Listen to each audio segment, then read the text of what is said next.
Good afternoon. I come to you today on the heels of an incredible movie night. We had just a wonderful crowd of people. The movie was fantastic, and all those that served for movie night, putting it together, to serving us wonderful food, to getting the sound up, everything. It was just amazing and so heartfelt. This is our third in 6 sessions. I can't believe that after today we will be halfway through. It moves so quickly, and time truly moves so quickly. So let us begin by taking a moment, and if you're in a place where you can do so, please close your eyes.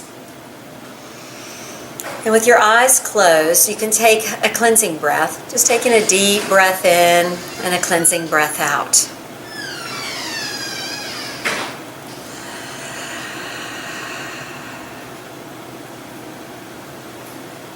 As we take this time together collectively to become clear on where we are in our space, become aware of the chair or the surface that supports you. Be aware of the space behind you as you lean into the space behind you. Have a sense of the sky above you. And sense yourself in the space all around you. And with your attention on your breathing, please repeat after me. I am all right now. I am all right now. I am all right now. And then taking a deep cleansing breath. And with that, together, we acknowledge the presence of all saints, sages, gurus, teachers, and masters. May our minds be wise and clear. May our intention be pure. And may our hearts be merciful and loving. Namaste. So we sent a text out regarding the recordings. But just to follow up, just to make sure that this comes through really clear, that in the midst of our learning process, if we run into any technical difficulties, that Carrie is using a different camera for recording. So if you take a look at the recording, you won't experience some of the technical difficulties that we may have run into in the past. And as time moves on, we see those reducing. But in the meantime, just like I'll teach on today, progress over perfection. We must get moving, and we must have the courage to always move forward. So last week, we went through the stages of the student, the yoga student. Went through partway through it. We went through the honeymoon stage. We talked about that a little bit, which that doesn't really need a lot of talking about. I think we all get clear on that and what the honeymoon phase is. We've all been there. And as the student, the familiarity stage, we discussed how going into the familiarity stage, we start to see really where our own patterns that we've known most of our lives start to come up. And sometimes we can even project those patterns on the person or the training or the subject, whatever the subject is that you're in the process of. We can start to project our own patterns on there. But that's really good news, because we're coming into a stage of revelation where we're really beginning to see who we are. And we come to that next stage of choice point. And I went through the importance of making the decision toward commitment, particularly as a student, because if we truly want to grow and evolve past those repetitive patterns that we may feel are not supporting us, which we may also call our weaknesses, we've got to make a commitment. We've got to make a commitment to stay the course and go through the fire. That commitment involves developing tenacity. And I offered the attributes of tenacity, but just to sum it all up, the idea is that we got to go through the fire, and fire transforms. We have to start to develop that tenacity, the perseverance, and the ability to kind of have the courage to move through the fire. And I'll talk about that some more today, and how by doing that, we start to really see or sense our own value. And also the consistency. We have to have a consistent approach to what it is that we're doing. In other words, we want things to start to look more wave-like in motion and less sort of up and down, or chaotic. And then with that, that moves us into the fourth and fifth stages of the student. So the fourth stage being mature relationship. So as we start to see ourselves developing the capacity to enter into a mature relationship with ourselves, it's incumbent upon us to ask ourselves, where do we come from? You know, is our Creator, is our source friendly, accepting, and merciful? Or do we see our source more as punitive?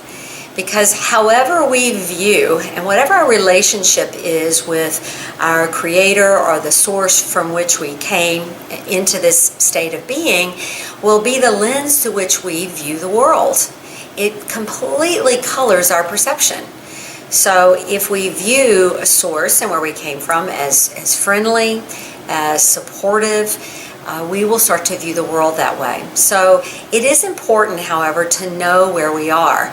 And that it doesn't mean that we leave, because we've already developed that commitment. We have the commitment, the tenacity, and we've got to develop that consistent approach that we can start to transform ourselves through the mature relationship process. And that we transform ourselves to seeing what might be more beneficial, more helpful, and seeing ourselves as valuable, which is the fifth stage. The more that we can see in this mature relationship development, the more that we can develop the perspective that our source and that where we came from, that the process of developing into this being that is friendly, supportive, and helpful, we will start to see the world that way. We'll start to see ourselves that way.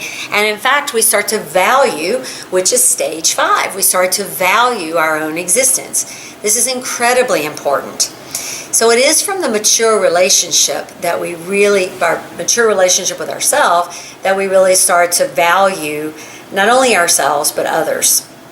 Now, the next attribute that I want to discuss in mature relationship with Source, really it's comprised of 3 components, and I draw on this from the incredible workshop that we had with Brian Burrell this weekend. The workshop on connecting, and just deep and sincere thanks to Brian and to all of you that were able to be there for this past Saturday. But this process of mature relating or mature relationship, Brian taught that in the process of connection, and it's not only connection with ourselves, but in the process of connection with others, there are 3 stages. And these 3 stages consist of informational, emotional, and relating. The first one, being informational, really harkens back to that first stage of the student of the honeymoon, and that we communicate with each other on an informational level, like we exchange information. Like, what a beautiful day. Oh yes, it's a beautiful day. Or we say, how are you doing? And we say, fine. Well, like a great teacher that I had, a great mentor, a business mentor and teacher, Walter Haley, he would always say, Tracy, you got to probe beyond the fine. And it's coming back many, many years later that it is so true that we don't really mature into we don't really move into a mature relationship with ourselves and with others until we wake up and we're willing to move beyond the fine, to move beyond the good or the bad, the straight informational. And with that next attribute of mature relationship being emotional.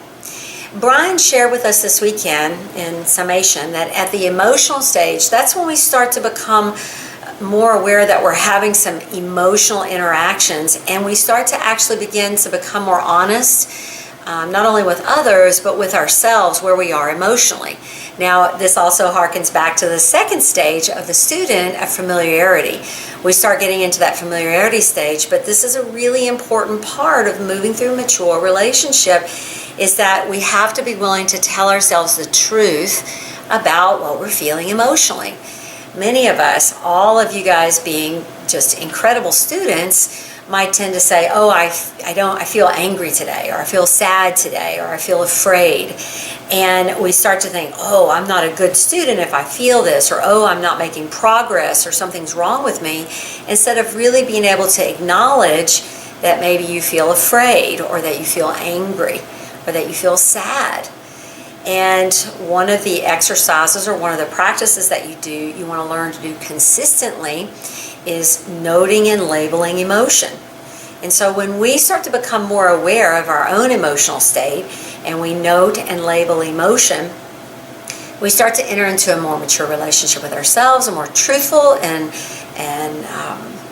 self-aware state of being. And then as we are relating with others, we start becoming more real. And that moves us to that next phase of mature relationship, and it's relating, or what Brian Burrell referred to as relating. In other words, we're even able to move past that emotional state and really come into a place where we can discuss, even contextually, around where we are in any moment based on our relationship with the other. Such an important part of mature relationship, not only with ourselves and relating with our own self, but in relating with others. And it's through this process of going through these stages that we develop the capacity to be truly in a much more mature relationship with ourselves, and a much more mature relationship with others. And so that brings us right on to where we'll start realizing our own value. Because when we start entering into a more mature relationship with ourselves, we start to see that we are of value.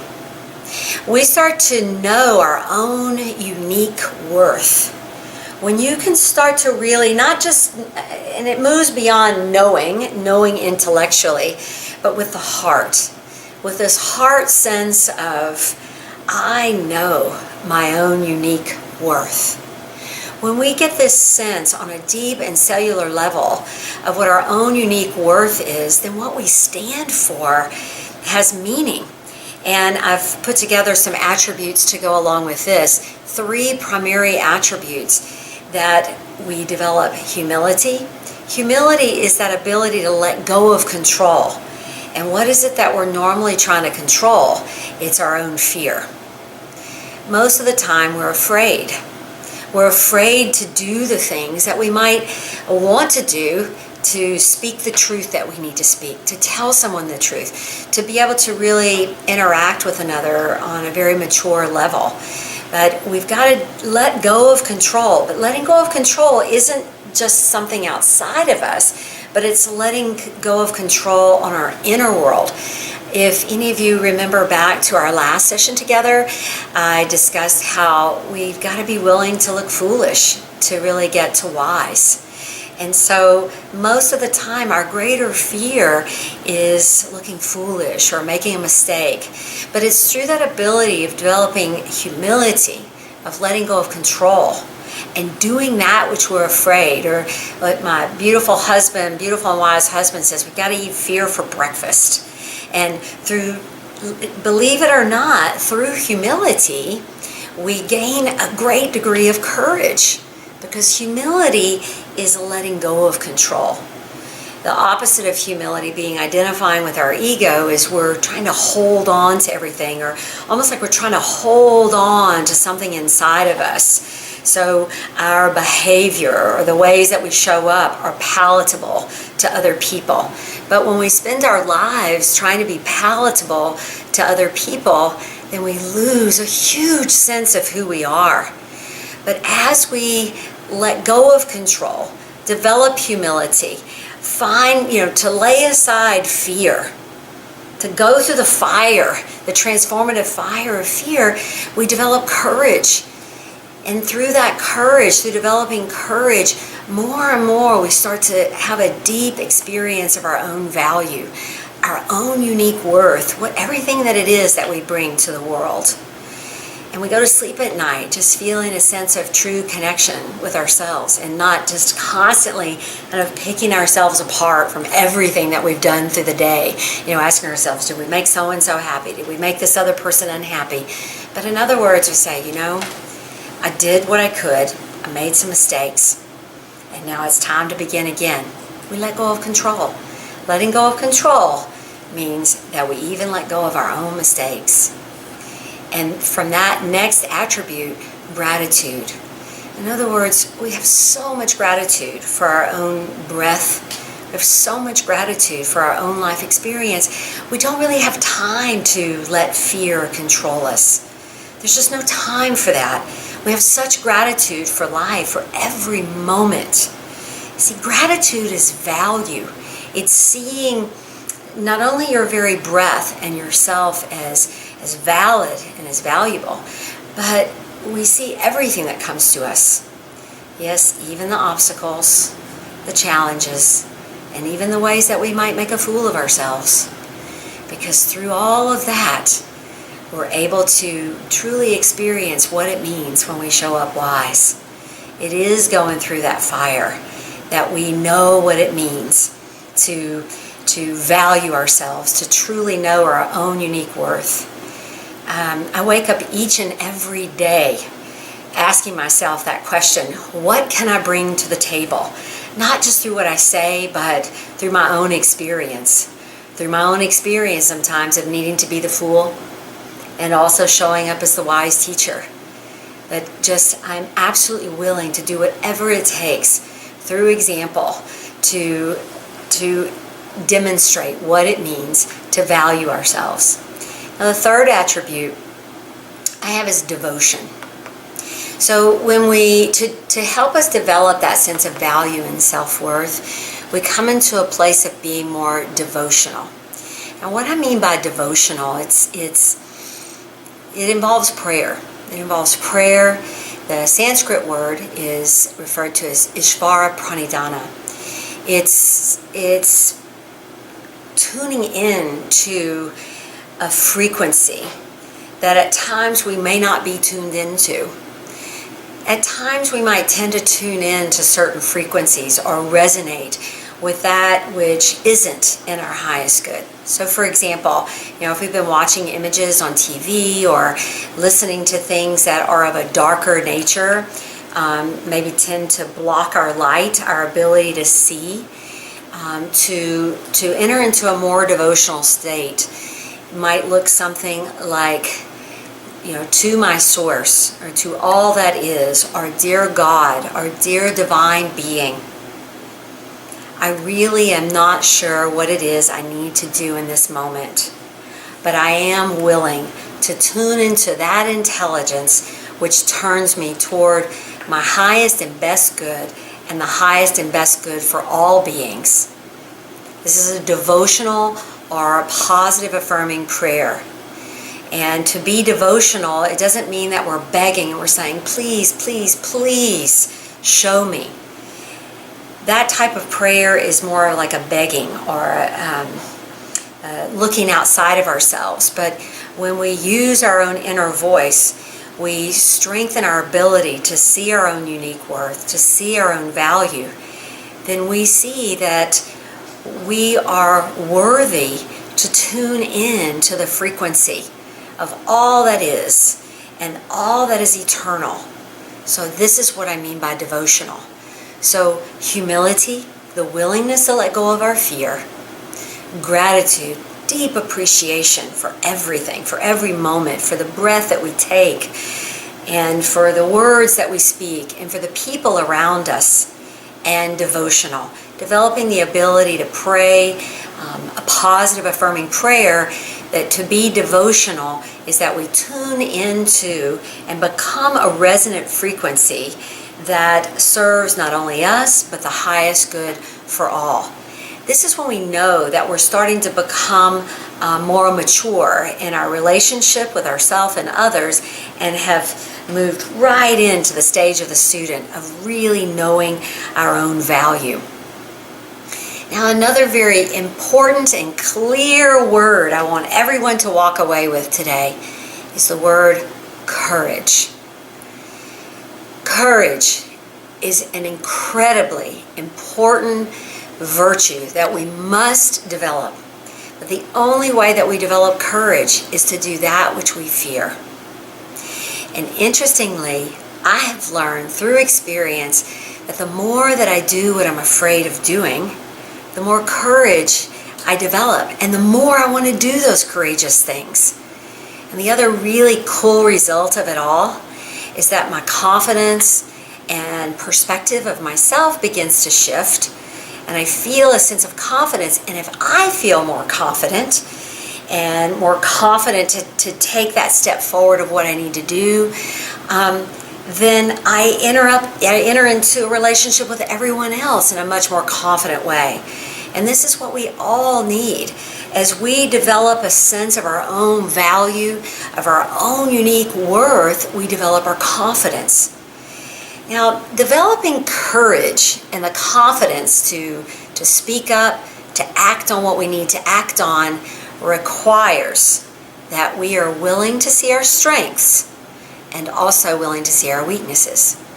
The interesting thing about strengths and weaknesses, it's fascinating, that weakness is just the flip side of the same coin as strength. They're polar opposites, or they appear to be polar opposites. But in the world of my experience, and what I know to be true, is that just on the other side of our weaknesses lie our strengths.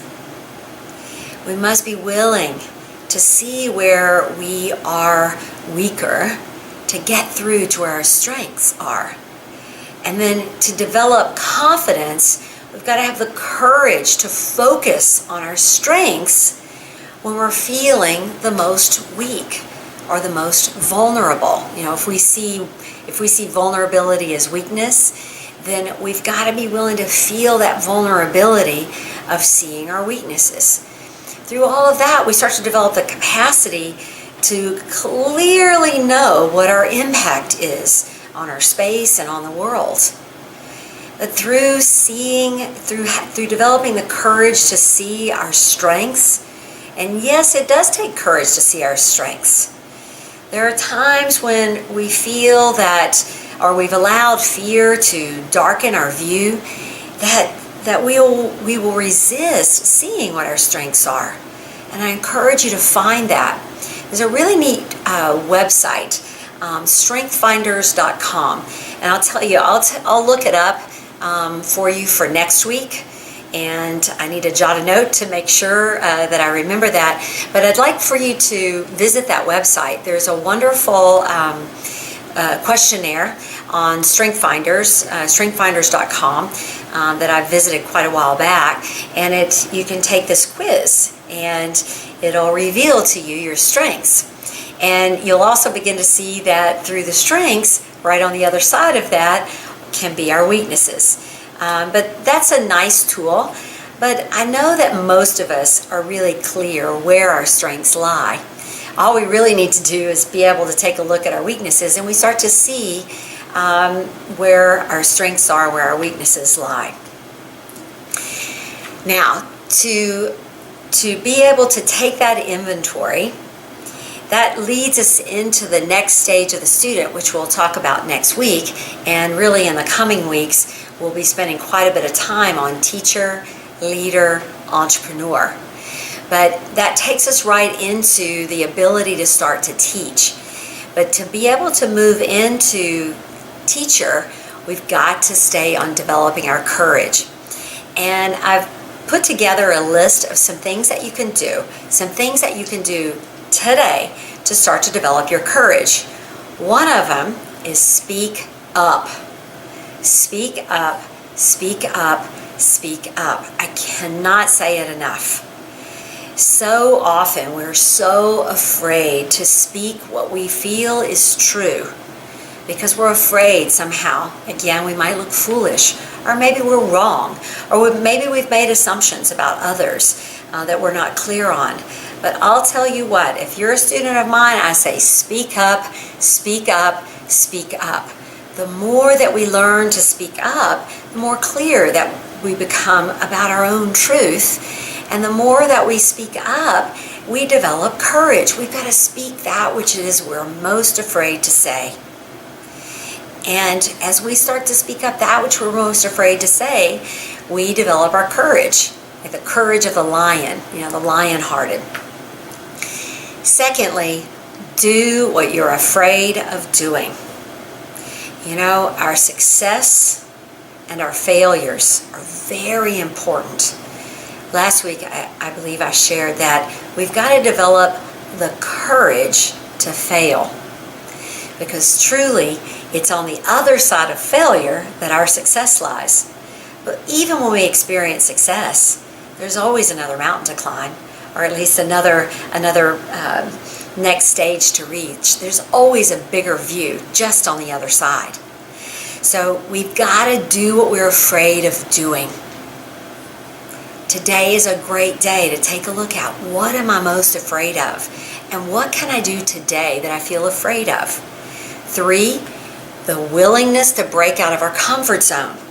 So be willing to look at the places where you've gotten comfortable, where you look for the places where you tend to seek out the most comfortable position.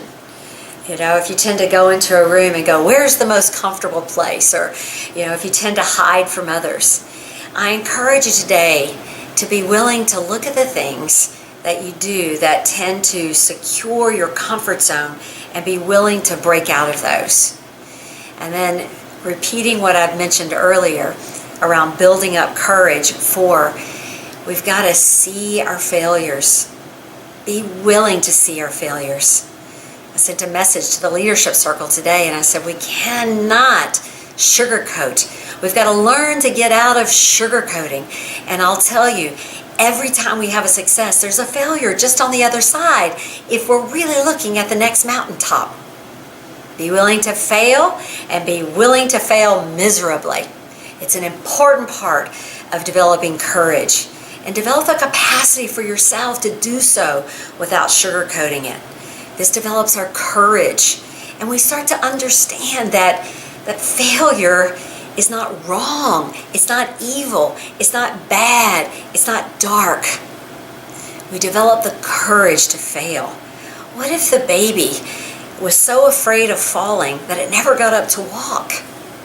What if we were so afraid of sounding like we were babbling that we never chose to make the sounds that we made as a baby? All the things that it takes for us to develop into a healthy adult, so that we can look at how we might be able to develop onto an evolutionary path through choice, because it is a choice. So we have to take those same principles that cause us to develop into this healthy adult. We have to take those same principles and through choice apply them. We've got to be willing to fail. See the ability to see your weaknesses, to see your failures as courageous. And the more that you do that, the less fear you'll have around other people seeing them. 5th, be willing to take inventory of your strengths. Be willing to take inventory of your strengths. Be willing to take inventory of your strengths. Be willing to take inventory of your strengths. You might say, there she goes again, repeating herself. It bears repeating again and again. Interestingly, we tend to overestimate our weaknesses.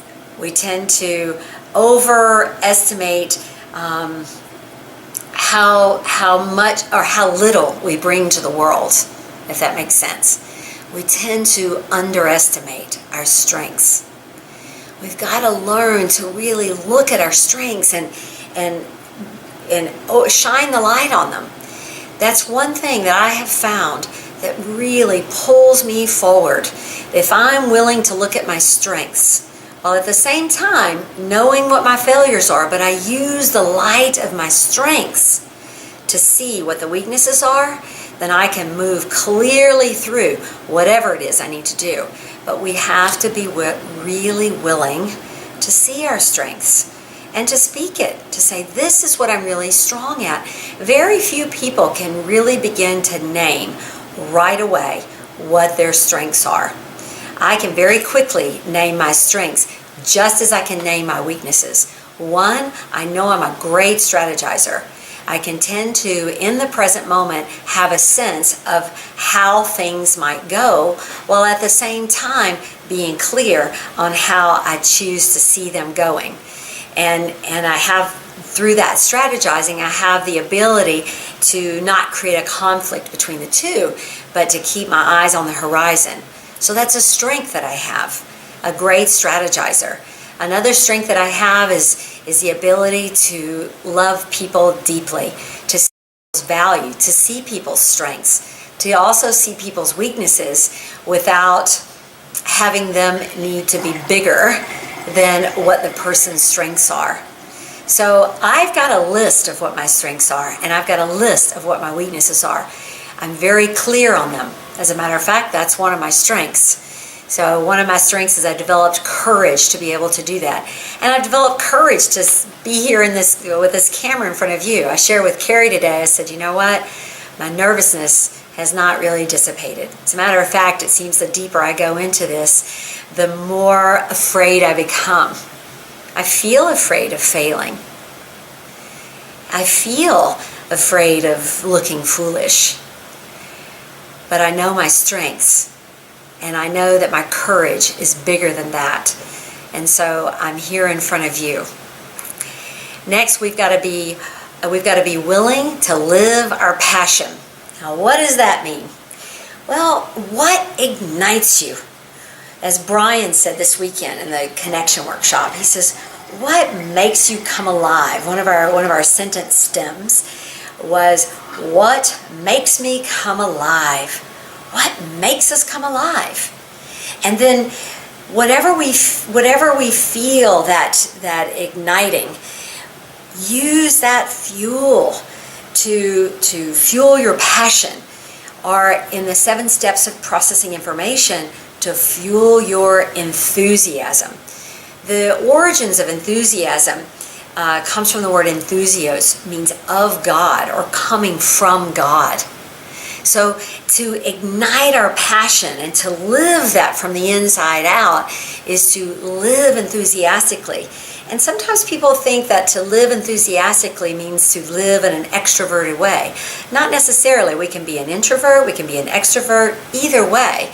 To live enthusiastically, to live passionately, to live with a deep, abiding love and clear sense of our own value coming from a mature relationship with ourselves. Very important to turn that fire on each and every day. We refer to it as Shakti. In the world, it's a feminine principle of being receptive, ever-changing, and having the capacity to keep our eyes clearly on the direction to which we're going. Next, and finally, we've got to be brave. Wake up every day and ask yourself your why. What is my why? Why do I wake up today? What is my intention? Everything we do, why am I breathing? Why am I taking these steps forward? Why am I having this conversation? Why am I on this camera? Why am I teaching this course or taking this class? Being clear on our why in every moment develops our courage. We have to be brave enough every day to moment step back. And as Brian, I like the term Brian used in the workshop, he said to drop into ourselves. I refer to it as being present in the moment. That from a very present moment consciousness, we ask ourselves why. Now these 7 attributes of developing our courage, or 7 ways today to develop our courage. It's not about doing more. Now, yes, it may mean that you need to take action on something you have not taken action on. But make no mistake, this is not about generally doing more, spinning our wheels more in mind, or it won't even necessarily mean that we've got to talk more. It may be that for you, but this is why it's really good to have a teacher, so we can find for ourselves, what is it that I need to do more of? What is it that I need to do less of? This is why we do private lessons, why we do individual sessions so we can take a look for ourselves and uniquely see what it is we're needing to bring more of. It's just like in a general asana class. You know, you may have one student in, say, Warrior Two pose that tends to take their knee more over to the right and maybe misalign their knee to the right, and you may have another student that might tend to misalign their knee a bit to the left. So one student needs to bring their knee a bit more to the left. Another student needs to bring their knee a bit more to the right. We need a teacher. We need someone who truly has our best interests at heart and can really sit with us and take a look at where we see ourselves going, what the target is, where it is we want to go, to take a look at that and say, okay, what is it that I need more of? And a big piece of that for some people may mean they need to take action, but it doesn't necessarily mean doing more. So be brave, be courageous in these stages of mature relationship, moving into value, knowing your own unique worth.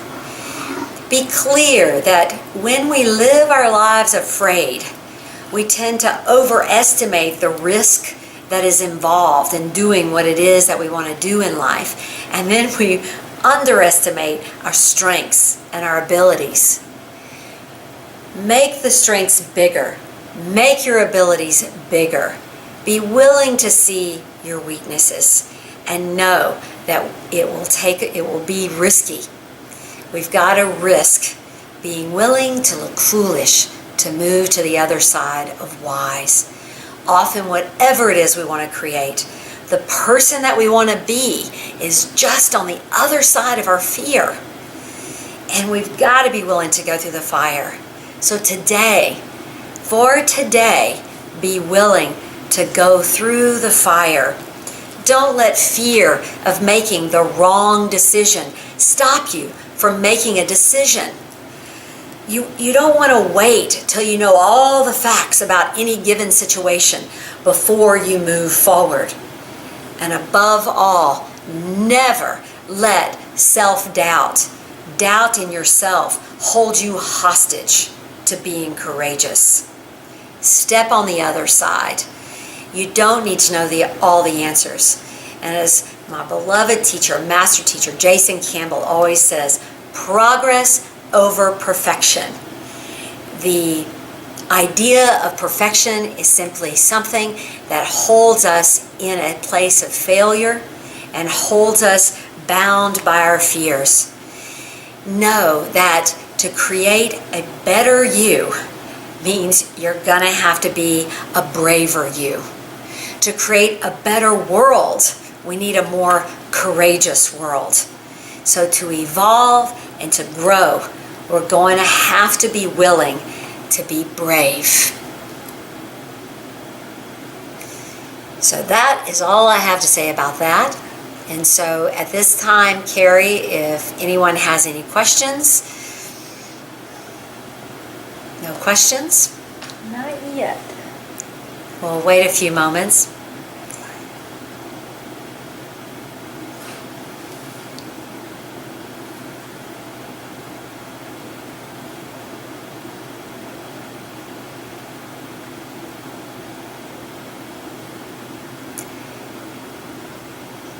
So finally, in closing,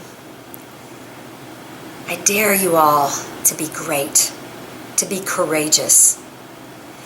Please feel free to text me if you do have any other questions or comments, if there's something you would like more of, if it is aligned with the material that I'm bringing to you through this course, through this training. I will definitely bring it in as best I can, and will also respond to your text. So please feel free to do that. Please visit the recording and listen to it again and again and again. And any questions? What is the difference between being courageous to move forward and being in a place where you have come as far as you are? Can you repeat the question? So the difference between being courageous to move forward and being in a place where you've come as far as you're going to come. being in a place, to the best of my ability, I'll answer that. The difference between being courageous and knowing that you've come as far as you're meant to be. Is that what it is? Courageous to move forward and being in a place where you've come as far as you're going to come. Okay. So the first thing to know that the nature of all of life is to continue to progress forward. Everything seeks the light. There will never come a time when we will stop the process of spiraling either upward or spiraling downward. And so it's important to note that there's always a forward moving progression. In the first session that we had together, I brought out the two terms, Sanskrit terms, one being tapas, or meaning discipline, and santosha, meaning contentment. And so learning the discernment from of what it is, the fire, the discipline that we need, learning the through contentment, we learn the discernment over time on when we need to move forward, when we need to hold steady, and when we need to retreat. Additionally, this is something else that we do whenever we're aligned with a teacher that truly has our best interests at heart. But no, we're always moving toward the light. There's never a true retirement, if you will. Okay, so I think this brings us to a close. What I'd like to leave everyone with here is that you are capable of more than you know. You are capable of more than you can possibly know in this mind. But the more that you take a step forward in the present moment, staying very clear and very present, bringing these principles to mind, you will realize your potential. You will truly begin to make what might seem invisible to you now visible. And that's visible belief. Namaste.